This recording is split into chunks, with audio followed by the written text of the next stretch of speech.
Why the solo album now? Why after 10 years? It was after Back to the Egg, and I just wanted to do something totally different, and so I got a machine and just plugged one single microphone into the back of the machine and didn't use a recording console.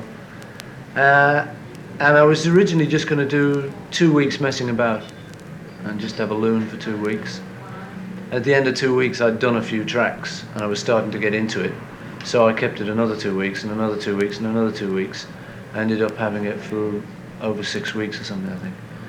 And it just kept coming out, you know, it just kept...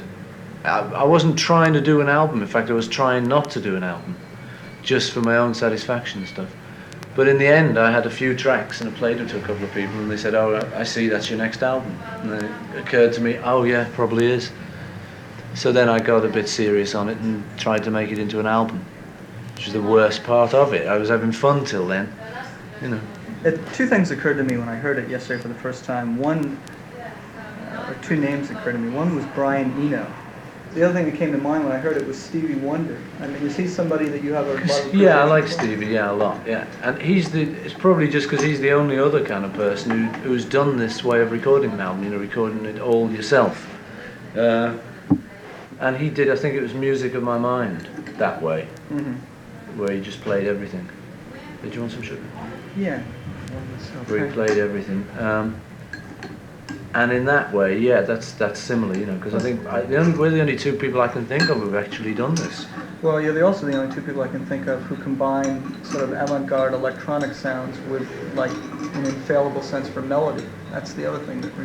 Well, I can't help that. That kind of, you know, it's one... No, I'm glad I can't help it, but when I was doing this album, you know, I thought I'll make something that it doesn't even sound anything like me. The first 3 tracks I made were the 2 instrumentals that are on the album, and another one which I later put lyrics on, but 3 instrumentals were the first things to come out of it. Just because I wanted something that sounded nothing like me, you know, just nothing like it at all. But inevitably, like, you start to creep through even that, and my sense of tune or whatever it is started to even creep in. Let's go back to the Egg for a minute. Were you very disappointed or shocked or surprised by the negative critical reaction? What do you attest to? I'm used to all that by now. Yeah. You know, nearly everything I've ever done or been involved in has had some of that negative critical reaction.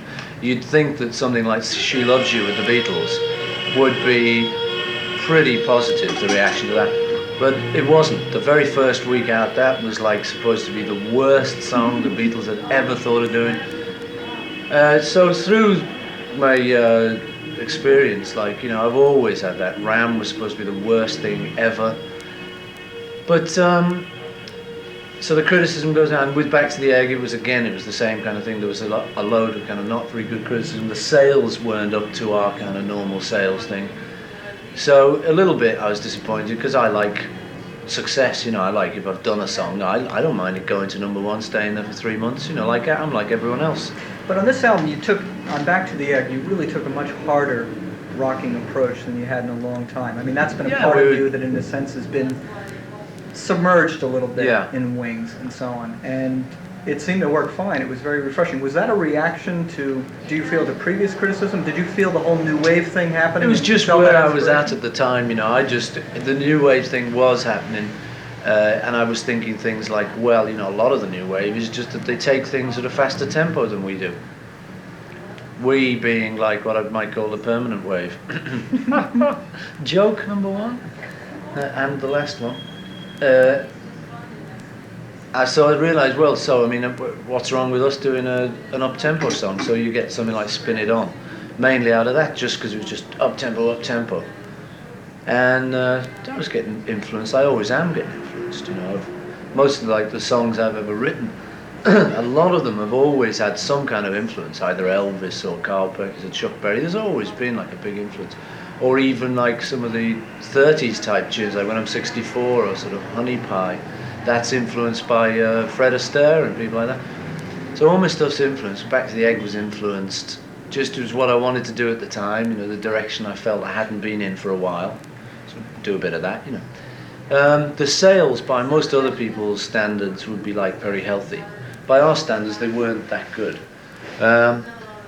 But I can never tell about albums. You know, it's strange. Like Venus and Mars, I never really liked till I went to a party and they played it, and it was just great. It really worked, and everyone was leaping up and down in the party, dancing everywhere. And I was sitting there with some music professor from some Smith, I think it was, college in America, just happened to be there, and he started kind of telling me what he thought was interesting about it, and just hearing someone else's opinion rather than just either mine, the group's, or a critic. Just hearing somebody like that and seeing how crazy it was going down at this party changed my opinion of that album totally, you know. I used to really think Wildlife was a kind of, oh no, we really shouldn't have done that one, because that was definitely an attempt to just leap in the studio. That kind of arose out of one single factor, that we'd heard that Dylan had made an album in a week. He'd just run in and he'd finished it. And I kind of thought, yeah, that's where it's at that time. So we'll run in and we'll do one in about a week or so. We went in, it was done very quickly. Didn't do that well. Not that that worries me, because, you know, when you've had a lot of success, it's not too bad having some that aren't big successes, because you kind of think, well, you know, it's a nice luxury. It's all right, yeah, it's nice. It kind of pads out the sort of the other sides of your image rather than just the all the time success. So I didn't mind it, but I wasn't that up on it. Till one day I was going down Sunset Strip, and there was this camper pulled up, the traffic lights, and some guy, just a longer guy, kind of just pulled out Wildlife. He just had a copy of it, and he just said, "I'm going up in the mountains, man, and I'm taking this." I said, "Yeah, it's the best album you've ever made, man." And that was one guy's opinion, you know. And so that's like what happens with me and my albums. I can never tell when they're right out. Yeah. The minute they're right out, I'm hopeless. I'm totally confused, because I've listened to record business people telling me what's the single. I've listened to people telling me that I should change this or do that, and I'm totally confused by the time an album's out. It takes a few months after, and I start to warm to it, start to hear somebody playing it at a party, and often, like, things that have happened with me is like I hear a sound kind of in the next room, and I think, oh, and I get jealous. I think, oh my God, who's that? You know, and I go into the room and it's us. I think, oh, I like this group. We're all right after all, you know, because everyone's like a bit paranoid. I think it's almost universally felt that the best Wings album is Band on the Run. Do you feel that way too? Is that the most satisfying one to you, or? Band on the Run was one of those which was going to be fully a Wings album. When we had Denny Sywell and Henry McCulloch, and Denny Lindrum myself. And what happened was they failed to turn up. We had a big kind of thing, and it was one of those numbers, and just they kind of said, "I don't want to go to Lagos and record this album, man, sorry." And it was like I was left in the lurch the last minute. It was literally an hour before we were getting the plane to go on this trip to Africa to record. We didn't know what the hell was in store, but that was my kind of, you know, that was my first hint of like there was something weird happening here. So we ended up there, just three of us in Lagos. And I've played a lot of stuff myself. I played the drums myself, the bass myself, a lot of guitar with Denny, did a lot of the vocals myself, and I took a lot of control on that album. So it was almost a solo album, almost. When you do solo albums, on both the first one and this one, there are a lot of polyrhythms. There's a lot, I mean, you're very busy on drums. I'm into very that, sophisticated. You know? I like that. I'm into sort of African rhythms. When we went to Lagos, the best band ever I'd ever seen live in the world was this band. The guy's in jail, I think, now, or something. He's a bit too political for the local authorities. I know who you mean. Fella Ransom Kuti. Yeah. And we saw them one night at his own club, and I was crying. It was like, it was one of those. I mean, there was a lot of it was relief, and there was a lot of other crazy circumstances. And some weird things happened while we were doing that album. Like we got held up with a knife and stuff, and there were all sorts of weird inner things going on during it. It was like a real fight to make that album. So from the start, you know, the two of them didn't turn up. Do you find that in your experience with Wings and the Beatles, that if there is that kind of friction, that unfortunately, can it actually help the creative it does process? help. Yeah, it's an unfortunate thing, because who wants to go around having stress all the time just to help the creative? No. But when it does happen, it does seem to actually help. I mean, it's a drag, because the logic then follows that we should all walk around even more stressed to make better albums. Which, like, you know, I get to a point of thinking, who needs it? You know, hell, you know, I'd rather not make albums than do that. But I think, unfortunately, I think it does help a bit, that, and it did on that one. It gave us kind of really something to fight against. Well, we were kind of going uphill all the way. So the two guys didn't turn up, so I had to fill in there. But then I kind of thought, yeah, but wait a minute, I love playing drums. Haha, great. And the positive side started to creep in. I'd heard that on some of the later Beatle albums that actually some of the drumming was either done by you or else you gave Ringo the direction for it? Very little. I gave him the what? You gave him a sort of direction for it? We always gave Ringo direction on every single number. Really? Uh-huh. It's hardly ever a number when we just said, okay, play what you feel. Mainly it was very controlled. Whoever had written the song, if it was John, he'd say, I want this. And obviously a lot of stuff came out of what Ringo was playing anyway, but we would always control it. There would hardly ever be like a break where we all didn't look at that break and think, right, we don't want anything here. I mean, some of the kind of reasons for the breakup, were things like minor reasons for it. Some of the contributory things were like, because for instance on Hey Jude, I told George not to play guitar.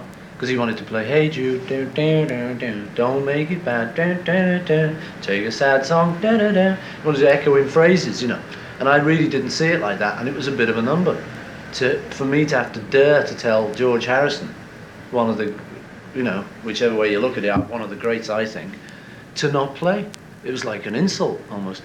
So, but we were that was how we did a lot of our stuff, Was there that when we were talking about tension again and creative tension and how even if it's a pain in the ass it can be useful? Yeah. Are there any particular albums that you White Album. The White Album. The tension album. The Beatles. That was the big tension album.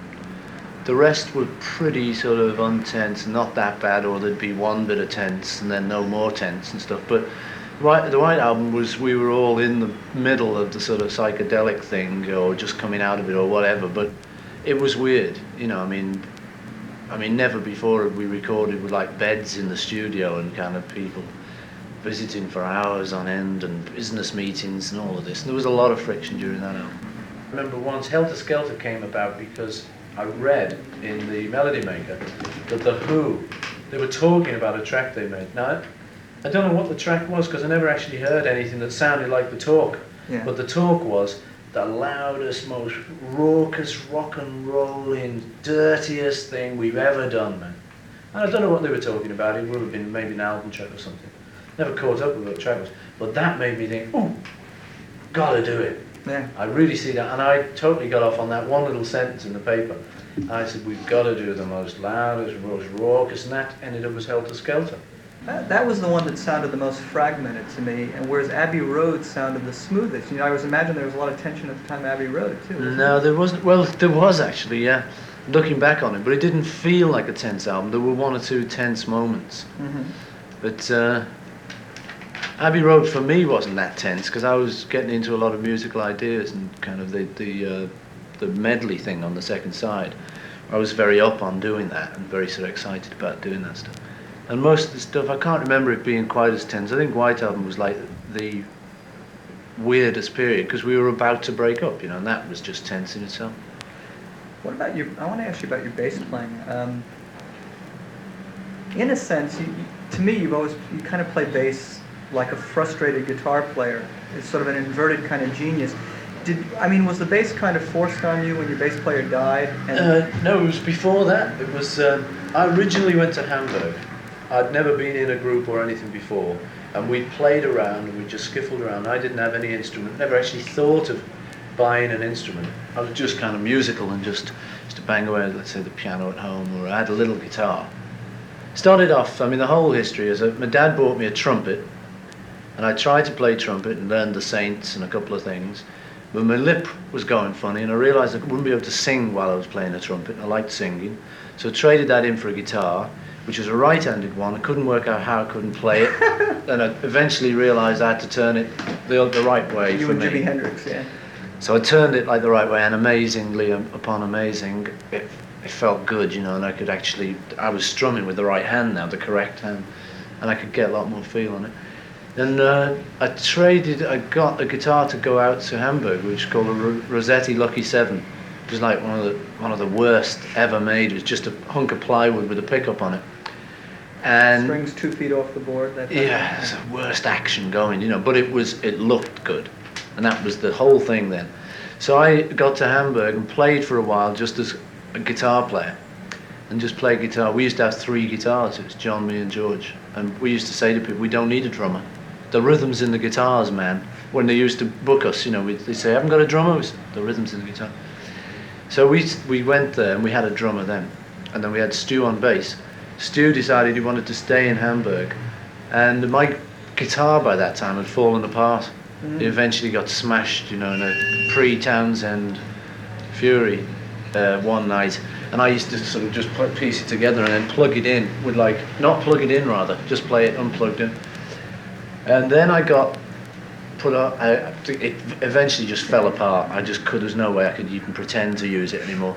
So I turned to the piano, because that was the only instrument left for me. So I had a little spell of just playing piano, which time I kind of learned quite a little bit, you know, learned my way a little bit around piano. And then eventually Stuart, who was our bass player, was going to stay in Hamburg, and so there was a kind of changeover, and he handed over to me, and he lent me his bass, and I had to play that upside down, because he didn't want the strings turned over and messed around too much. So I was playing bass upside down. It's a real cockeyed way to play D, G, A. I mean, you played the strings upside down. I just played guitar boogie in a mirror. Yeah. I just played boom, boom, boom, boom, boom, coming this way instead of going down.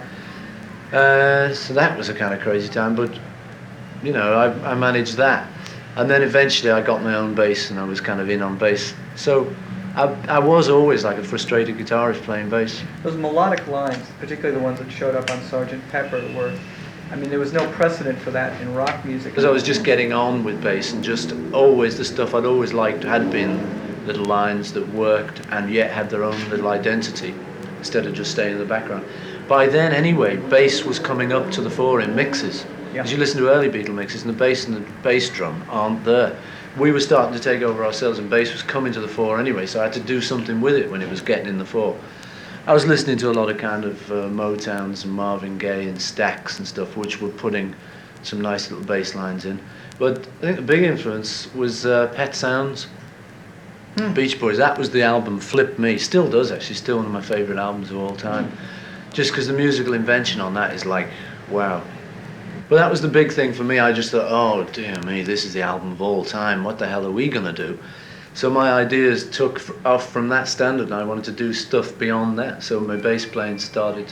I don't know if that was a direct result of that, but I was thinking along those lines. And so Sgt. Pepper kind of eventually came out, basically from the idea that I had about this band. It was going to be an album of another band that wasn't us. We were going to call ourselves, and just imagine all the time that it wasn't us playing this album. And it was just a nice little mind warp to get you to see the album, because when you're too close, it lent distance to the album. So I had this song written of Sgt. Pepper, and he was 20 years ago, and he taught us to play, and we're his protégés, and here we are. And then John had some good songs that he'd been writing at the time, Day in the Life, and to mention a few. And we worked on those and finished those, and George wasn't very involved in that album. He just had one song, really. It's really the only time during the whole album, main time, I remember him turning up. That's interesting. What you're saying then is that looking at it from my side, I remember picking it up in '66 and listening to it. I thought, my God, this is the perfect fantasy album, but in the sense of creative fantasy. I mean, you put yourself into another world with it. So that's really the way you went about creating it. Yeah. Too. Oh yeah. It was I kind of had the idea somewhere, that was the whole idea. The cover was originally the cover was going to be us dressed as this other band in kind of crazy gear, but it was all going to be stuff that we'd always wanted to wear, all stuff that we always secretly really liked, and it may have been there. And we were going to have photos on the wall, which were all our heroes, and it could be anything. It could be Marlon Brando in his leather jacket, or it could be Einstein. It could be anybody we'd all ever thought, oh, he was good. And it was going to be this band and all their cult heroes. Mm-hmm. And we kind of put this other identity on them to do it.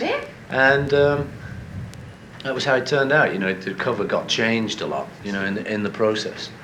But that was the basic idea behind it, yeah, kind of fantasy show, you know. When you're thinking back on that period, would you say that was the apex of that feeling of expansion and creativity that was going on at the time? What album would you say caught that at its height during that period? Pepper, probably. Yeah. I think probably Pepper. You know, everyone's got such a departure. I mean, that was Rubber Soul. I don't know that. To me, all I can remember is that was a kind of straightforward album. But you know, we were beginning. So acoustic though. Also. Yeah, I mean, that was very sounds daring. We were into. Yeah. I mean, you know, if you listen to Hey, You Gotta Hide Your Love Away, that's John doing Dylan. basically, because Dylan had just come out and we were big fans of Dylan. So a lot of the things would be that kind of thing, you know. Rubber Soul was just like a funny title, you know, that's the sort of bit I remember most about it, just being a kind of catchy, silly title. Can I? A lot of people like that as an album. I haven't heard it, tell you the truth, but it's got to be over 10 years. It's funny, it's among, like, connoisseurs, it's considered like one of the high points, one of the early high points. And the joke is, you know, just to show you kind of how you can be wrong, you know, you can always make mistakes. I was really, at one point, remember being in Germany on tour, playing the album just before it came out. I got reeled down because I thought it was all out of tune. Really? It really brought down everyone. I kind of had to tell me. It was when we were trying to think of the title, Revolver. Oh, Revolver was the one I was talking about. I thought it was out of tune. Rubber Soul's and all. Cut.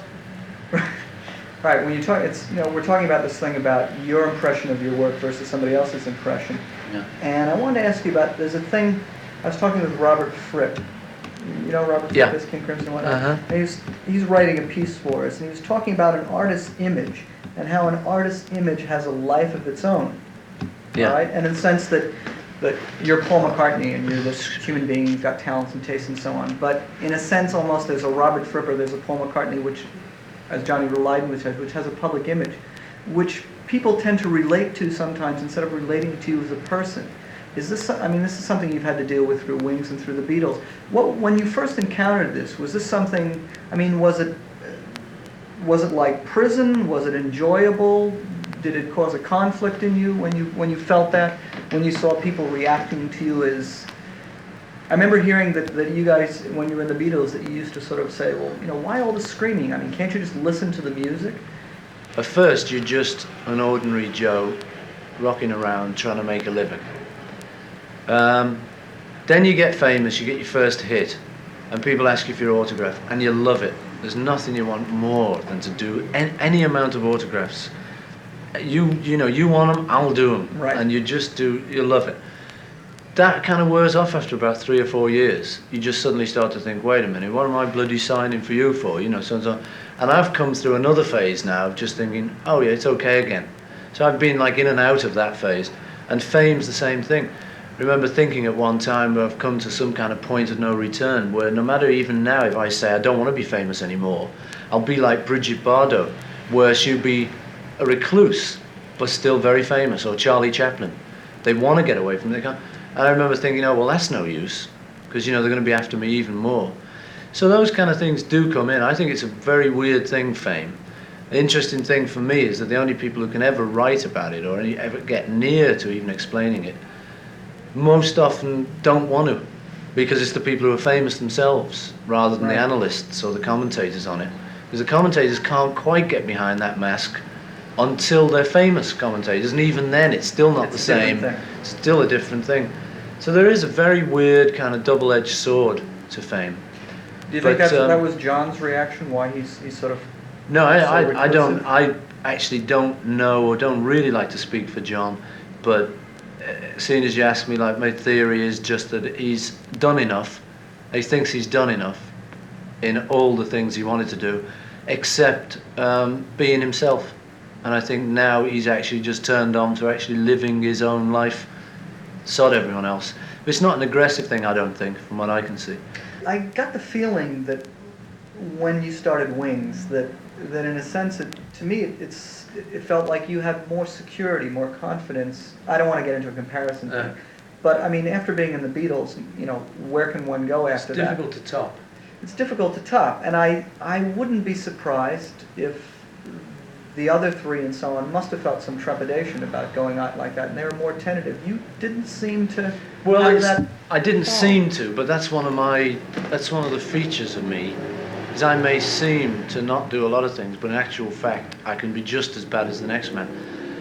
The first gigs we did with Wings were like frightening, you know, and it was just a question of like, either I'm going to have a sing, in which case I've got to go through that frightening bit.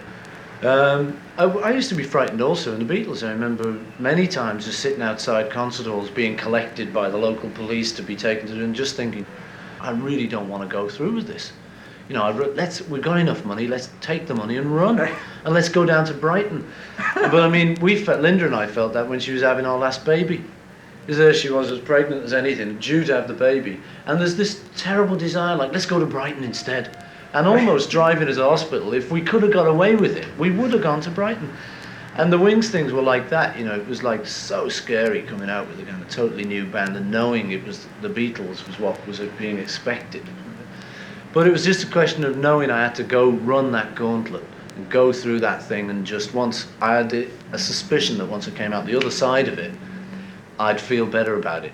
When was it that you went around doing those tours of universities with Wings, where you just popped in? That was one of the very first things we did. I'm not sure it was the very first. It was one of the first. I mean, that's in a sense the philosophy of the '80s now. That type of impromptu thing. What brought you to do that? Well, the thing was, like, I had a new band after the Beatles, and so the only way to not make it like a great problem was that instead of just doing what was expected, I just thought, well, what would I really like to do? What have I missed being in the Beatles, and what haven't I caught up on, and what is it time to do now for me? And one of the things, like, there were silly little things, like with the Beatles, you used to get paid massively, but you never saw it. You never saw any money, because it always went in a company, and sometimes you were allowed to draw on the company. So to me, one of the buzzes of that first tour was actually getting a bag of coins, which we then would, I mean, wasn't kind of just a materialistic thing. It was like, really, here we are being actually physically paid. And it was like going back to square one. It was really like going back. I think the only way I figured I could do it was by taking it back to where the Beatles started, just in the halls. And we charged 50p to get in, you know, which, like, we obviously could have charged a lot more. And we'd give the Students' Union a bit for having us. And it was just all very down home. And we'd play poker with the money afterwards, and I'd actually pay the band physically, you know, 50p for you, 50p for, and it brought back the kind of thrill of, like, actually working for a living. Can you empathize with the new wave thing? Did you, in terms of the early Beatles and when you were in Hamburg, did you feel that same explosive force? Did you have that same kind of Yeah, I think it's always the same. attitude? I think it's always the same, and hopefully it will always be the same. To me, it's just age. It's just a question of age. That when we were 18, we were doing it and getting exactly the same reaction only 20 years before that the new wave is getting now. Which is just people saying, wow, that's freaky, man. You know, even Sgt. Pepper, you know, even when we were well into it. We were doing exactly what they were doing. We were being a rock and roll group. It got christened Merseybeat, which we always hated, you know. And I'm sure a lot of them hate the new wave tag because they think of themselves just as bands and just this and that. It's just tags, you know, it'll always go on. In 20 years' time, there'll be 18-year-old boys and girls wanting to start something new. A lot of the clothes, like, the kids are into now, if you kind of look back, you see a lot of old rockers into all that stuff, you know. You see a lot of people doing things. I mean, Keith Richards, like, got to be one of the original punks. You know, his general look fits in very well, you know. But I don't care about all that, you know. So when we started off with the Beatles, John and I sat down to write some songs. We wrote about the first 50 or so, out of which I think Love Me Do was the only one ever got published. The rest just vanished in the mists of time. Except I've got a notebook somewhere under masses of everything that's got them written down. The thing at the time we were trying to do, which made those songs not very good, was one of the things we were trying to find the next beat, because everyone was talking about it, all the musicals. It was in New Musical Express then, a lot more gentle paper than it is now. It's like a long time ago, and they were talking about rock calypso, you know, Latin rock is going to be the next, and we used to sit around there thinking, now what's going to be the next beat, and we'd write. And when the minute we stopped trying to find that next beat, the newspaper said it's Merseybeat, and we found that we'd discovered the next beat without even trying to discover it. And so that was what made me suspicious of categories and trying to find this and this and that, and putting everyone into, they're the heavy metal because they wear leather and they go louder, they're the more sort of ballady because they do that. Like, I've never felt in any particular sort of group, you know. My musical tastes range from, like, Fred Astaire to the Sex Pistols, you know, and through everything else.